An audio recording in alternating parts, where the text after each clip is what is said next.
Stand by to launch FanStream Sports. 3, 2, 1. Let's start. Hello, sports fans. Welcome to FanStream Sports. Nothing but pure sports. Hey, it's Tito here with the Buckeye Blitz, the Daily Blitz. Thanks so much for tuning in. We are on FanStream Sports, powered by DSP Media. Please go to FanStream Sports for all this great content we've got. Listen, like, subscribe, share. And to quote a comedian who I saw one time on an old Rodney Dangerfield special, if you like us, tell your friends. If your friends don't like us, find new friends. But that's us. We are FanStream Sports, DSP Media Online. A lot to get into today. A player from Duke, Celeste Taylor, she puts out that she is transferring, a basketball player, women's basketball player, 5'11" point guard, says she is transferring from Duke, and she says for unforeseen circumstances, not sure what they were. We don't have the insight on that.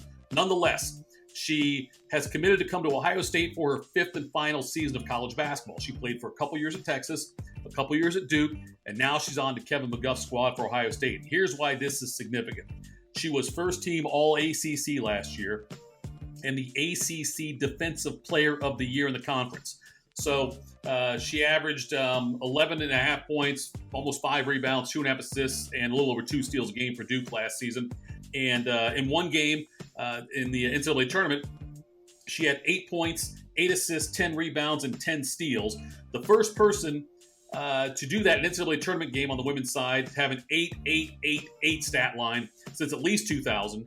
And she is the only player ever to collect 10 steals and 10 rebounds in a game. And the 10 steals she had set a program record for Duke. So here's why she is so important for this Ohio State team. They lost Taylor Mikesell, who ended up being she was picked by Indiana Fever early in the second round of the WNBA draft. So lose Taylor Mikesell. But this defense for Ohio State, the way that Kevin McGuff likes to play with their full court press, and we saw it on display last year in many occasions. They rallied to beat Indiana in the Big Ten tournament, beat UConn in the Elite Eight game, the Sweet 16 game to get the Elite Eight. First time Ohio State's ever beaten Connecticut in women's basketball. And their defense this year played such a huge part in their success.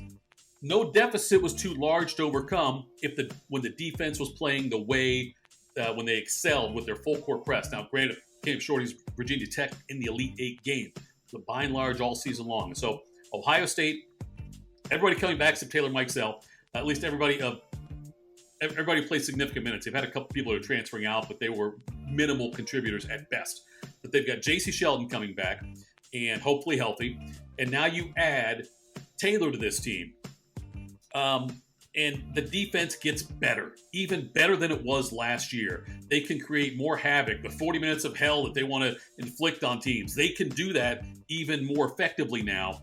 And she can still score. Taylor can score also. Like I say, she averaged 11.5 points a game, led Duke in scoring.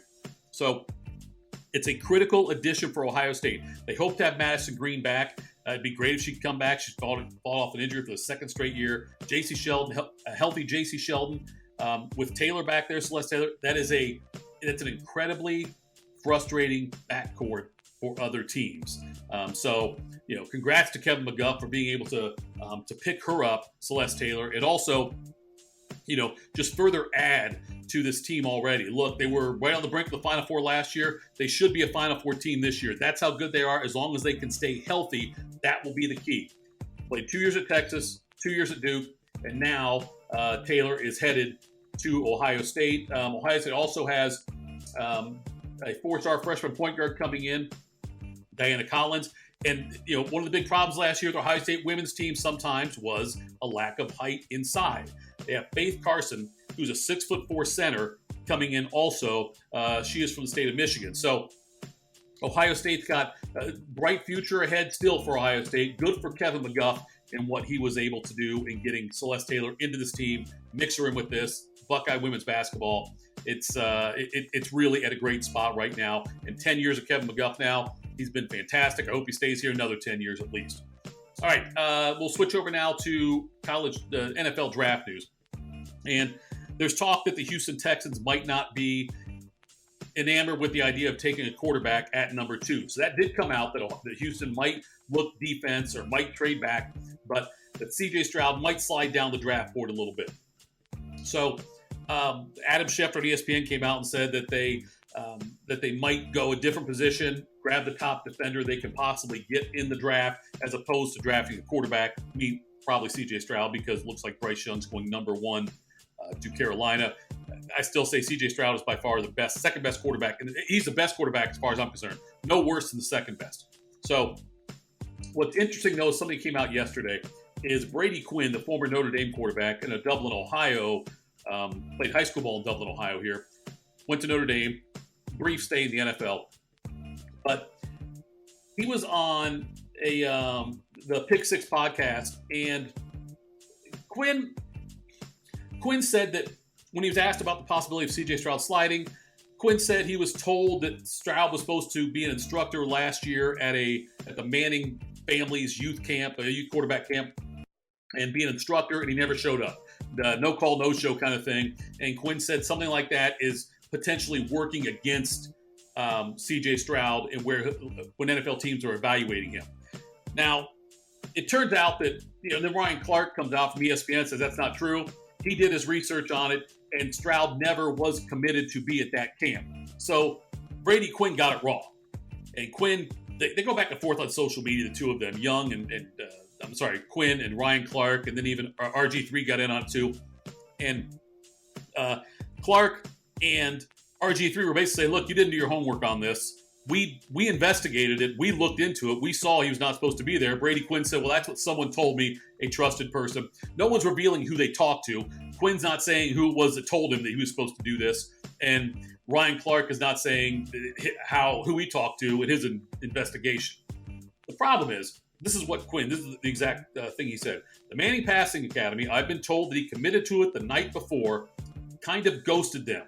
That's football royalty. When you do that, it's going to set off some alarms for people like, hey, man, that's not how you conduct yourself, especially around the Manning family or just in general if you're going to be a franchise quarterback.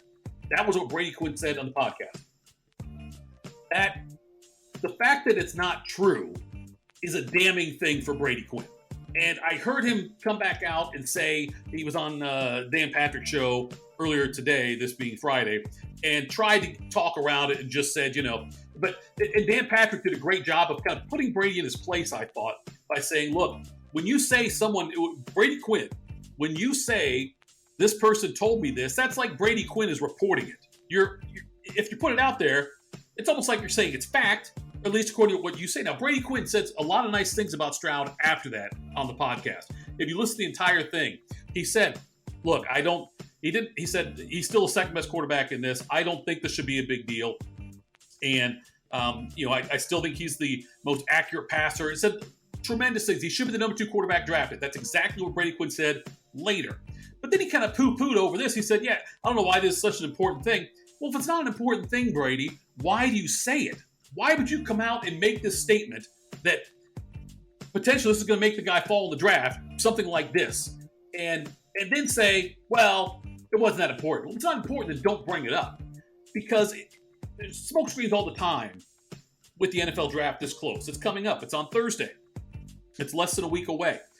And if you look at what happens and I'm not saying that teams will drop C.J. Stroud based on this irresponsible reporting by Brady Quinn.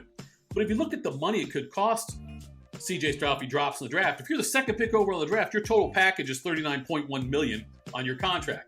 If you're the 4th pick, drop 2 spots, it's $36.6 million. The 6th pick, it's $30.1. The 10th pick, $22.3. I don't think you'll fall that far, and I don't think that Brady Quinn doing this is going to force him to fall further down.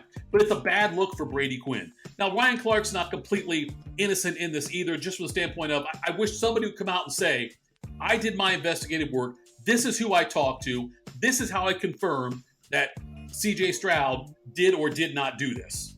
And the truth of the matter is, the reason C.J. Stroud wasn't there, he was working out with Ohio State teammates getting ready for the upcoming season last year. So it's a bad look. Brady Quinn, and the more he talks about it, the deeper hole he kind of digs for himself. He didn't come off that great on the Dan Patrick show today when he was trying to talk about how this happened. A lot of it was just saying, you know what? He blamed because a clip came out. That what started this whole thing is the one phrase where he said about Stroud skipping the Manning camp and how it could be a bad look. And paraphrasing there I am. But that was the headline story that came out from it. And Quinn was saying, look, just don't look at the headline story. Look at everything I said about him. Well, yeah, okay, you did say a lot of great things about him, but first you said something that wasn't true about the guy.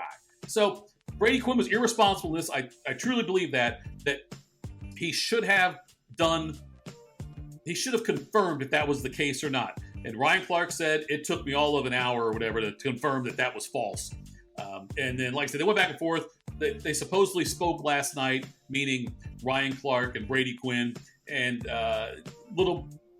they both told each other where they were coming from, and it sounds like it's more of a cordial relationship now. But yesterday, they were firing Twitter guns at each other, I should say that, about this whole thing. So, look, C.J. Stroud, from every account, everybody I've talked to, okay, everybody I've talked to have said he's a great teammate, and he's the best passer in this draft. Houston's making a huge mistake if they pass on him. The only way Houston should pass on him is if they trade back and get a bunch of assets. But if they keep that pick, I'm telling you, you've got to get a franchise quarterback, and C.J. Stroud is that guy, because I don't think Houston will be picking second next year, regardless who they draft. If they go defense, their defense will be better. You still got Davis Mills back there throwing balls around. He's not that good. So they won't be picking second. But if their defense is that much better, they'll probably be a top 10 team, bottom 10 team, I should say, if they make the pick. But C.J. Stroud is the way to go for them. All right, that's it for today's Buckeye Blitz. Damn, that was a long rant about Brady Quinn and C.J. Stroud and a rumor that turned out to be false. But again, listen, like, subscribe. FanStream Sports, powered by DSP Media. I'm Jeff Tito Thidoff. Follow me at That Happens. And folks, I have more and more to get into as we get closer and closer to the season. Thanks so much for taking time to talk to me.